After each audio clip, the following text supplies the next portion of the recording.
My name's Charles Bronson, and all my life I've wanted to be famous. Charles Bronson, one of the most violent prisoners in UK history, spent decades in solitary confinement. No weights, no machines, no spotter, just a cell, a floor, and time. He came out built like a strongman competitor. When Tom Hardy had to play him in the movie Bronson, he didn't hire a celebrity trainer with fancy equipment. He trained the exact same way Bronson did. Zero gym, just body weight, using a system called Convict conditioning. So here's the question. If these guys had less than you, no gym membership, no dumbbells, no bands, why do they walk out with arms most lifters spend years chasing? I'm going to show you exactly how. And unlike every other video on this, I'm not just handing you a list of moves.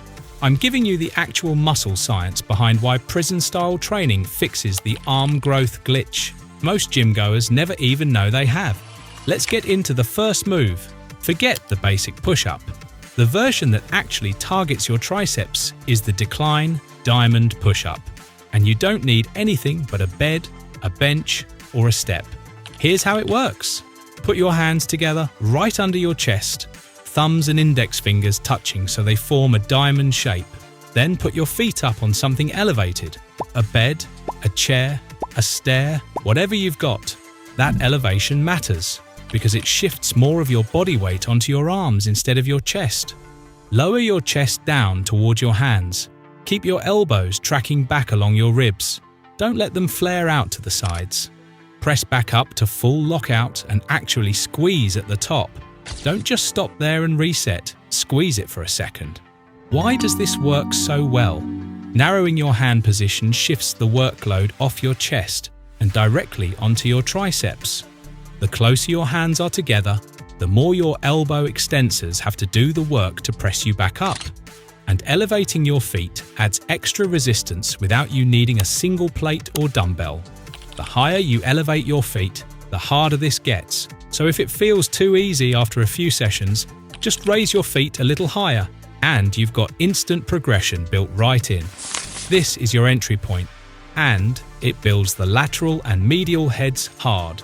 But here's the catch almost every other prison workout video conveniently skips. This move still doesn't touch your long head. Your arms never go overhead, so that third of your tricep is basically sitting there doing nothing while you grind out reps. That's exactly what the next exercise fixes. Move 2. Overhead improvised extension. This is the single most important movement in the entire video because it's the only one that solves the long head problem we just talked about. Here's the setup. Grab anything with some weight to it. A packed bag, books wrapped tight in a shirt, a water-filled container, a rolled-up towel with something heavy stuffed inside. Stand with your feet shoulder-width apart. Lift it straight overhead with both hands, arms fully extended, elbows pointing at the ceiling and tucked in close to your head, not flared out to the sides. Slowly lower it behind your head until your elbows hit around 90 degrees. Then drive it back up to full extension. And this is the detail that matters most. Hold the squeeze for 1 full second at the top before you lower it again. That 1 second hold matters more than people think. Tension at full lockout is where a stretched, long head gets the strongest signal to actually grow.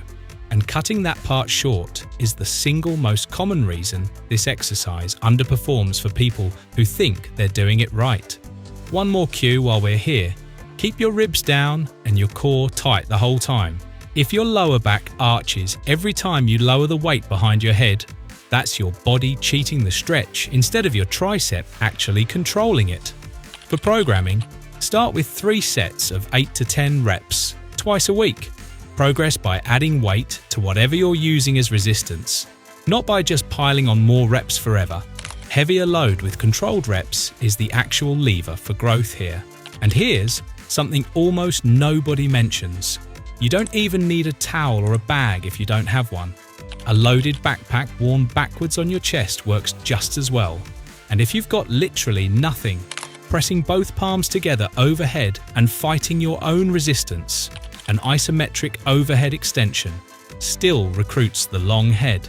It's not as strong a stimulus as moving weight through a full range of motion, but in a cell with nothing else available, it's what guys actually used to keep the muscle working anyway. Move 3. Bench/bed dips with tempo. Here's the setup. Sit on the edge of a bed, a bench, or any sturdy chair. Place your hands beside your hips, fingers pointing forward. Walk your feet out in front of you and lift your hips off the edge. Slowly lower yourself down until your elbows hit around 90 degrees, then press back up. Now, this is a move everyone already half knows.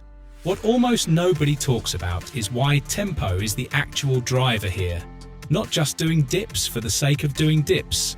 Think about squeezing a wet sponge. Squeeze it fast and let go right away, barely anything happens.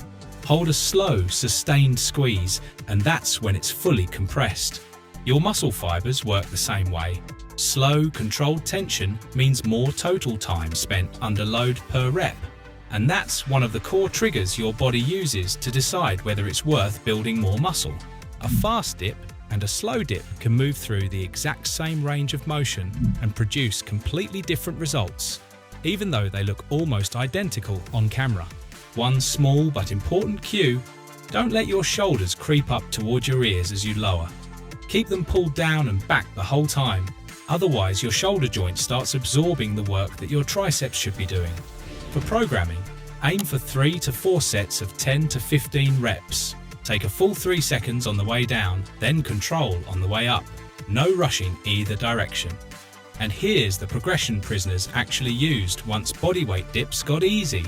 Load up, backpack on your lap, books stuffed in your shirt, anything with mass, you can rest there. Same exact movement, more resistance. Same principle that drives growth in any gym on earth.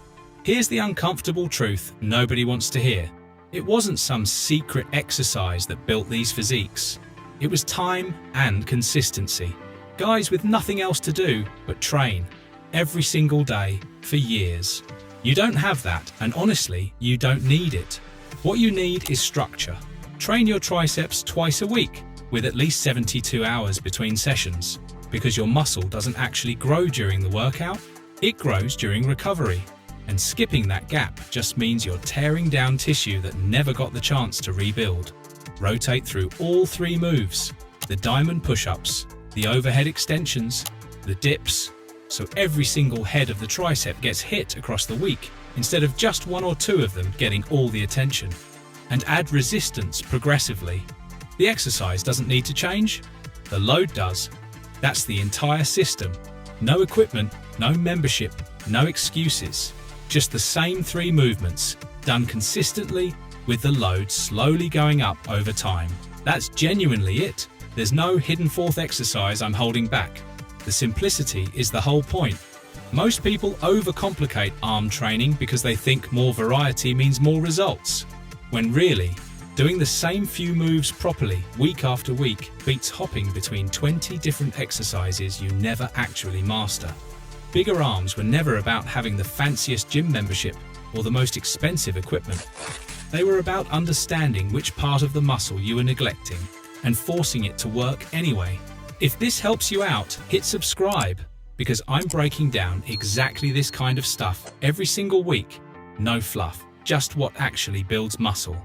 Drop a comment and let me know what you want covered next, and I'll see you in the next